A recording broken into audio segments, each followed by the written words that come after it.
नमस्कार दोस्तों, आपके अपने YouTube चैनल महिमा कोचिंग क्लास से श्री माधोपुर में आपका बहुत बहुत स्वागत है।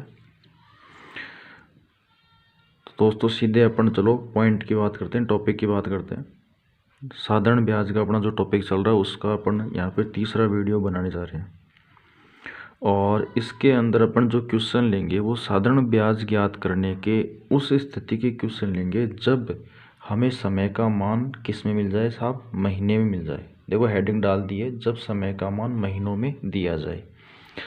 तो ऐसी स्थिति में हमें क्या करना है, तो देखो क्वेश्चन पर आओ। क्वेश्चन क्या है, 2500 रुपये का 14% दर से 9 महीने का साधारण ब्याज हमें निकालना है। और आपको सबको पता है कि साहब साधारण ब्याज का जो सूत्र होता है वो होता है P गुणा R गुणा T और बटे में आपके पास में आ जाएगा 100। क्लियर। अब यहाँ पे P का मतलब मूलधन, इसकी कोई दिक्कत नहीं है, ये सीधा सीधा आप यहाँ पे लिख दोगे। देखो मैं यहाँ पे आपके पास में लिख देता हूँ, मूलधन मैंने साहब लिख दिया 2500 रुपये। ठीक है। दर की अपन बात करते हैं, दर मैंने लिख दिया 14%। अब देखो बात आएगी समय की। तो दोस्तों जब समय आपको महीने में मिलता है तो आप महीने में, जैसे यहाँ पे समय का मान 9 महीने दे रखा है, तो आप क्वेश्चन में 9 नहीं लिखेंगे, यानी महीने में जो समय दिया गया होता है उसे हम वर्ष में बदल करके लिखते हैं और महीने में दिए गए समय को वर्ष में बदलने के लिए हम भाग देते हैं 12 का, क्योंकि एक वर्ष में अपने पास में 12 महीने होते हैं। तो आप जब 9 को, यानी 9 महीने हैं, इसको वर्ष में बदलोगे तो इसमें भाग दोगे 12 का, यानी आप इस क्वेश्चन के अंदर मान जो रखोगे वो मान रखोगे आप 9/12 का आप मान रखोगे। ठीक है। यानी जब भी समय हमें महीने में मिलता है तो उसे वर्ष में बदल के लिखना है और वर्ष में बदलने के लिए, महीनों को वर्ष में बदलने के लिए 12 का भाग दिया जाएगा, क्योंकि एक वर्ष में 12 महीने होते हैं। तो आपका जो समय बन जाएगा वो 9/12 और अब आगे लग जाएगा दोस्तों वर्ष। ये मान आप यहाँ पे रखेंगे। तो आपने यहाँ पे लिखा साहब 9/12 और बटे में गुणा में, ये देखो क्या चल रहा है आपके पास में 100 और चल रहा है। अब इसको आप हल करो, देखो 3 तियाँ 9 और 3 चौक 12, ये पूरा कट ही गया। यहाँ पे 2 जीरो से ये 2 जीरो कट गए। ठीक है। आगे बात करते हैं, देखो 2 7 14 और ये 2 दूनी 4। ठीक है। अब देखो ऊपर गुणा करो, 25 को 7 से आप गुणा करोगे तो 175 हो जाएगा और फिर 175 को किससे गुणा करना है, 3 से, और बटे में कितना, ये 2 आपका आ जाएगा। भाई आगे तो कैलकुलेशन है, कोई दिक्कत ही नहीं है। अब देखो गुणा करते हो, 3 पंजे 15 का कितना हो गया 5, हासिल का लग जाएगा 1, फिर 3 सत्ते 21 और 1 22, हासिल का कितना लग गया 2, और 3 एकम 3 और 2 5। अब भाग कितने का देना है आपको, 2 का भाग देना है, तो 2 एकम 2। यहाँ पे देखो दोस्तों 2 दूनी कितना हो गया 4, बच गया 1, 12 बन जाएगा, फिर 2 छिके 12 और फिर ये 2 दूनी 4, आगे बचेगा 1, तो यहाँ पे लग जाएगा पॉइंट और यहाँ पे 0 10, यानी 2 पंजे 10, यानी आपका आंसर आ गया 262.5 रुपये। यानी जो साधारण ब्याज की जो राशि आपके पास में बनेगी वो 262.5 रुपये की राशि आपके पास में बन करके तैयार हो जाएगी। यानी 2500 रुपये का 14% दर से 9 महीने का साधारण ब्याज जो होगा वो होगा 262.5। ठीक है। अब ऐसा कैसा, मैं एक एग्जांपल आपके पास में और लेता हूँ, सेम यही एग्जांपल ले रहा हूँ। ठीक है। जैसे मैंने यहाँ पे आपके पास में क्वेश्चन लिख दिया, मैंने आपके पास में लिख दिया दोस्तों, यहाँ पे लिख दिया मैंने 3600 रुपये की धनराशि। ठीक है। क्वेश्चन मैं बोलता हूँ, आप ध्यान से सुने। 3600 रुपये की धनराशि, ठीक है, 20% साधारण ब्याज दर से, 3600 रुपये की धनराशि 20% साधारण ब्याज दर से 8 महीने में, 8 महीने में कितने रुपए हो जाएगी। दोबारा रिपीट कर रहा हूँ क्वेश्चन, 3600 रुपये की धनराशि 20% दर से, 20% साधारण ब्याज दर से 8 महीने में कितने रुपए हो जाएगी। इसका मतलब आपको देखो भाषा से पता चल रहा है कि यहाँ पे जो पूछा जा रहा है वो आपसे क्या पूछा जा रहा है, वो आपसे भैया मिश्र धन पूछा जा रहा है। भाई टोटल कितने रुपए हो जाएगी, 3600 रुपये की धनराशि 20% साधारण ब्याज दर से 8 महीने में कितने रुपए, यानी 8 महीने के बाद में टोटल रकम कितनी होगी, यानी मिश्र धन पूछा जा रहा है। मिश्र धन का मतलब है मूलधन प्लस साधारण ब्याज। तो मूलधन तो आपके पास में सीधा का सीधा है कितने रुपए, 3600 रुपये। साधारण ब्याज आपको निकालना है, तो साधारण ब्याज के लिए आपको पता है कि साधारण ब्याज बराबर होता है P गुणा R गुणा T और बट्टे में कितना हो गया 100। अब देखो P की बात करेंगे, P का मान यहाँ पे आप लिख दोगे सीधा का सीधा 3600 रुपये। दर हो गया 20%, समय 8 महीने है लेकिन महीने में अपन नहीं लिख सकते, महीने में है तो उसको वर्ष में बदल के लिखेंगे, यानी 12 का भाग दिया जाएगा, पहले बता चुका हूँ। तो ये बन जाएगा दोस्तों 8/12 और बटे में गुणा में कितना आ जाएगा 100। अब देखो 2 जीरो से 2 जीरो, अब देख लो ये कट जाए तो आपका 12 एकम 12 और 12 तियाँ 36, पूरा पूरा कट गया, कोई दिक्कत नहीं है। अब देखो साहब यहाँ पे 3 दूनी 6 और 6 अट्ठे कितना हो गया आपके पास में आ गया 48 और आगे ये एक जीरो लग जाएगा, यानी ब्याज की राशि आ गई 480 रुपये। ठीक है, साधारण ब्याज अगर पूछता तब तो 480 आपका आंसर आ जाता, लेकिन साधारण ब्याज नहीं पूछ रहा है, ये पूछ रहा है कि 3600 रुपये की धनराशि 20% की दर से 8 महीने में कितने रुपए हो जाएगी। इसका मतलब ये आपसे मिश्र धन पूछ रहा है, यानी 3600 और ब्याज की जो राशि है 480, वो दोनों हम जोड़ देंगे। देखो यहाँ पर आप 3600 में 480 जोड़ते हो तो 0 का 0, 8 का 8, 6 4 10 की 0 हासिल की 1 और ये 4, यानी आपका आंसर हो जाएगा 4080 रुपये।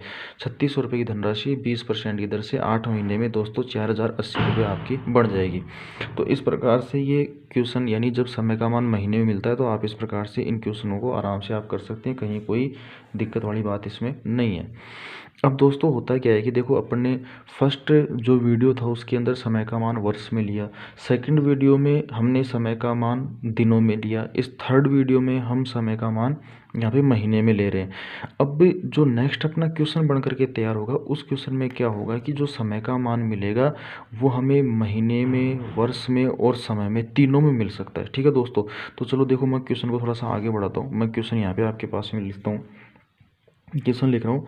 क्वेश्चन मैंने आपके पास में यहाँ पे क्वेश्चन लिखा, आपके पास मैंने लिखा 6000 रुपये, 6000 रुपये का 10% साधारण ब्याज, SI का मतलब सिंपल इंटरेस्ट, ठीक है, साधारण ब्याज दर से, तो यार यहाँ पे लिखता हूँ मैं दोस्तों आपके पास में 5 महीने और यहाँ पे मैंने आपके पास में लिख दिया 146 दिन। ये देखो ये काफ़ी अच्छा क्वेश्चन है, 5 महीने 146 दिन का साधारण ब्याज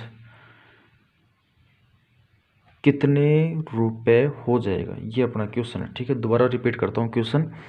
6000 रुपये का 10% साधारण ब्याज दर से, SI का मतलब साधारण ब्याज दर, ठीक है, का साधारण ब्याज दर से 5 महीने और 146 दिन। अब देखो दोस्तों यहाँ पे जो आप समय देख रहे हो, इस समय के अंदर क्या है कि 5 महीने और 146 दिन, यानी समय का मान महीने और दिन दोनों के अंदर दे रखा है। ठीक है, और ये बस जो सीखना है वो अपने को यही सीखना है कि इस समय को हम वर्ष में चेंज करके कैसे लिखें, बाद में कोई दिक्कत नहीं है, बाकी सारा काम सेम है। देखो साधारण ब्याज की अपन बात करते हैं। साधारण ब्याज बराबर दोस्तों P गुणा R गुणा T बटा 100। ठीक है, अब देखो P की अपन बात करेंगे तो P का मान सीधा सीधा कितना लिख दोगे आप, 6000, कोई परेशानी नहीं है। दर का मान हो गया 10%। अब समय की बात होगी तो दोस्तों यहाँ पे समय आपके पास में 5 महीने 146 दिन, तो आप इन दोनों को वर्ष में चेंज करोगे। अब देखो ये 5 महीने हैं, आप इसे वर्ष में चेंज करोगे तब तो आप भाग देना पड़ेगा आपको कितने का, 12 का, क्योंकि महीनों को वर्ष में बदलने के लिए 12 का भाग देते हैं। और ये आगे प्लस का चिन्ह लग जाएगा। ठीक है, आगे 146 दिन है और अगर आपको दिनों को वर्ष में चेंज करना है तो आप भाग दोगे 365 का। अब इसको आप टोटल जोड़ लोगे हल करके और जो मान आएगा वो आप यहाँ पर लिख दोगे। तो दोस्तों ये इस चीज़ का आपको ध्यान रखना है कि जब समय महीने और वर्ष दोनों में इस प्रकार से मिल जाए, महीने और दिन, तो महीनों को आप वर्ष में बदलने के लिए 12 का भाग दे दो, फिर प्लस, और दिन 146 को वर्ष में बदलने के लिए 365 का भाग दे दो। तो ये तो दोस्तों आपका देखो क्या है, 5/12 ऐसा कैसा आ गया, 5/12 प्लस यहाँ पे अभी मैंने आपको बताया था पहले 73 दूनी हो जाएगा 146 और 73 पंजे हो जाएगा 365, यानी ये हो जाएगा साहब 2/5। एलसीएम लो, एलसीएम लोगे तो दोस्तों 12 और 5 का एलसीएम 12 पंजे 60, क्योंकि दो परस्पर सह अभाज्य संख्याओं का एलसीएम उनका गुणनफल होता है। एलसीएम की प्रश्नावली के अंदर बताया जाएगा, कंप्लीट बात। अब 60 में 12 का भाग दो, 12 पंजे 60 और 55 25। ठीक है, प्लस 5 का भाग दोगे 60 में 12 बार जाएगा और 12 दूनी कितना हो जाएगा 24। आप 24 को 25 को जोड़ोगे तो ये हो जाएगा 49 और बटे में कितना हो जाएगा 60। यानी अब जो समय का मान आपका रखा जाएगा वो रखा जाएगा 49 बटा 60 वर्ष आपका समय का मान रखा जाएगा। तो यहाँ पे आप लिख दीजिए 49 बटा कितना हो गया 60। ठीक है दोस्तों, और बटे में गुणा में कितना चल रहा है 100। तो देखो ये जो बात मैंने आपको समझाई है ये आपकी समझ में आ जानी चाहिए। अगर फिर भी इसमें आपको कोई दिक्कत होती है तो दोस्तों कमेंट के जरिए आप मेरे को बताएंगे, मैं आपको दोबारा और एग्जांपल आपको समझाऊंगा। क्लियर। और जो स्टूडेंट्स जिनके पास प्रैक्टिस क्वेश्चन वगैरह नहीं है, यूट्यूब से जुड़े हुए स्टूडेंट हैं, तो वो स्टूडेंट क्या करेंगे, आपने व्हाट्सअप नंबर से मेरे को अपना नाम लिख करके मैसेज कर देंगे। व्हाट्सअप नंबर जो मेरा है कोचिंग का है 9460231909। इस पर आप करेंगे मैसेज तो मैं आपको क्या करूँगा व्हाट्सअप ग्रुप में जोड़ दूँगा और फिर उसके अंदर मैं आपको जो अपने जो साधारण ब्याज की जो PDF है जिसके अंदर जो प्रैक्टिस क्वेश्चन है एग्जाम में आए हुए वो क्वेश्चन मैं आपको सेंड कर दूंगा। आप उनको करो, जो भी क्वेश्चन नहीं आता है कमेंट बॉक्स में आप उस क्वेश्चन का नंबर लिख करके डाल दो, आपको सॉल्यूशन आपको मिल जाएगा दोस्तों। ठीक है, चलो अब इस क्वेश्चन पर बात करते हैं। 2 जीरो से 2 जीरो, जीरो से ये जीरो कट गया दोस्तों, और 6 से ये लो 6 भी कट गया, यानी ये तो पूरा काम कंप्लीट। अब आपके पास ये तो 49 बच गया और ये 10 बच गया, गुणा करोगे तो दोस्तों आपके पास में ये हो जाएगा 490 रुपये। ठीक है, यानी ब्याज की राशि कितनी बन जाएगी 490 रुपये। अपना यहाँ पर आंसर आ गया। क्लियर है दोस्तों। तो चलो एक क्वेश्चन एक एग्जाम्पल और लेता हूँ मैं इसी प्रकार से आपके पास में एक एग्जाम्पल और लेता हूँ मैं। ठीक है, डायरेक्ट मैं एग्जाम्पल यहाँ पे आपके पास लिख रहा हूँ। जैसे मैंने ये लिखा, मैं लिखता हूँ आपके पास में दोस्तों, मैं लिख दिया 8,000 रुपये का। ठीक है, 24% साधारण ब्याज दर से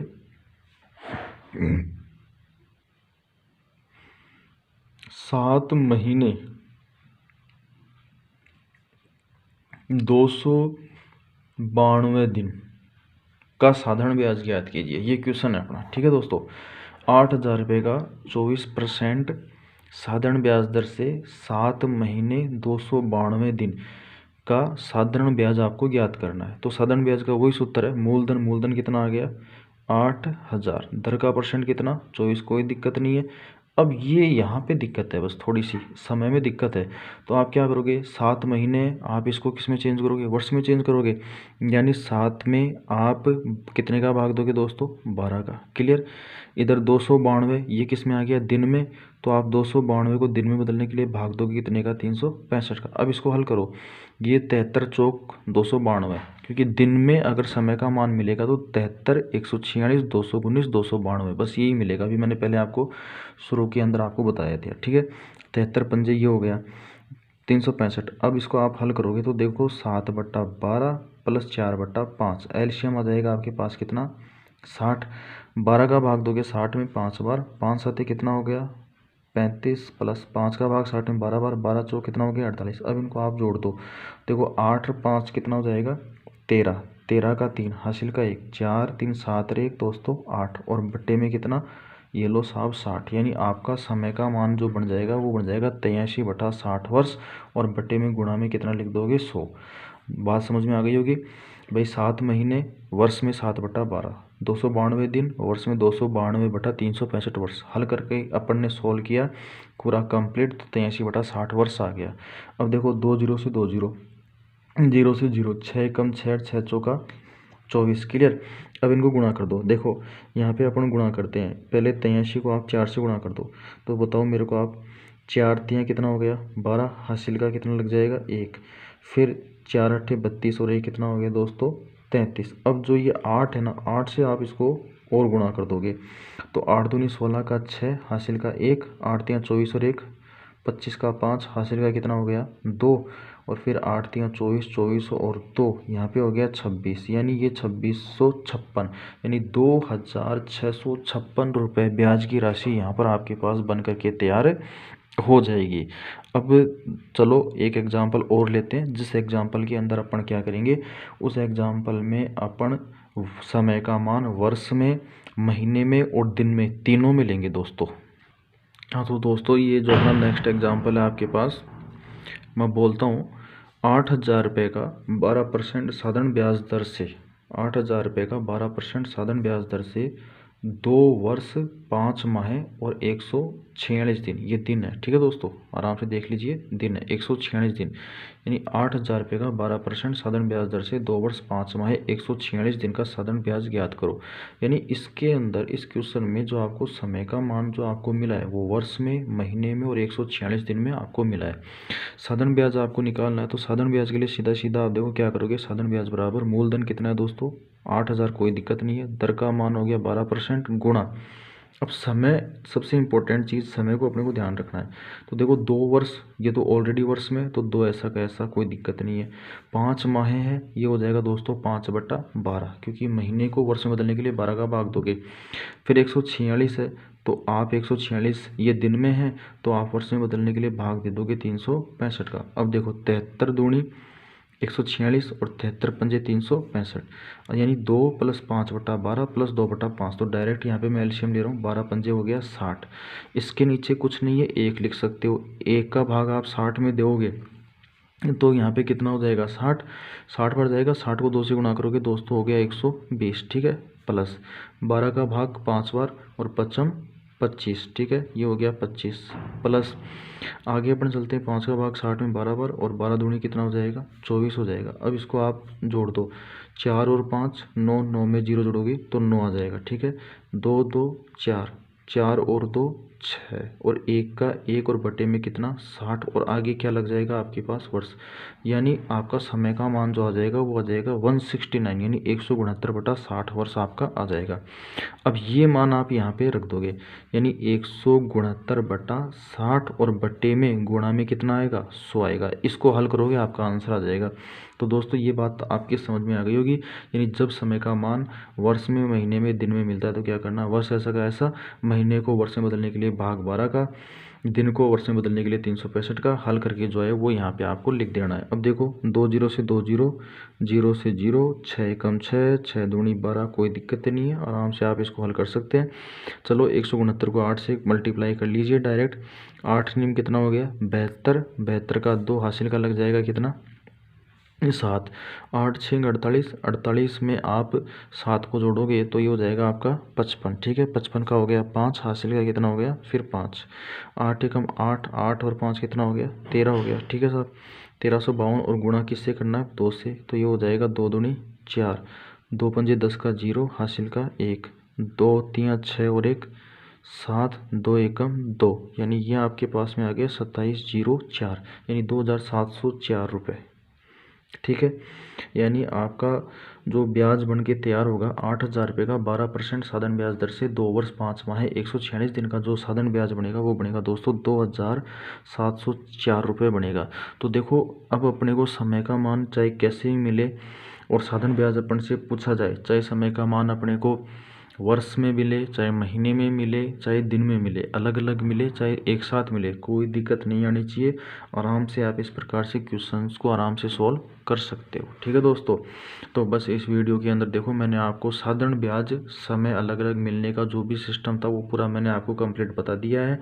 अब अपना जो नेक्स्ट वीडियो आएगा उसके अंदर अपन दर पर बात करेंगे कि जब दर अलग अलग रूपों में दी जाए और अपन से साधारण ब्याज पूछा जाए। ठीक है दोस्तों, तो इस वीडियो के अंदर इतना ही। तो आप आराम से जो भी आपको कोई दिक्कत आती है आप मेरे को कमेंट के जरिए बताएं, और जैसा भी आपको कोई क्वेश्चन वगैरह है आप मेरे को व्हाट्सअप कीजिए, उसका भी सॉल्यूशन मैं आपको यूट्यूब के जरिए दूंगा। तो दोस्तों अपनी पढ़ाई को आप सुचारू रूप से जारी रखें और कंटिन्यू जुड़े रहें। आपका बहुत बहुत धन्यवाद।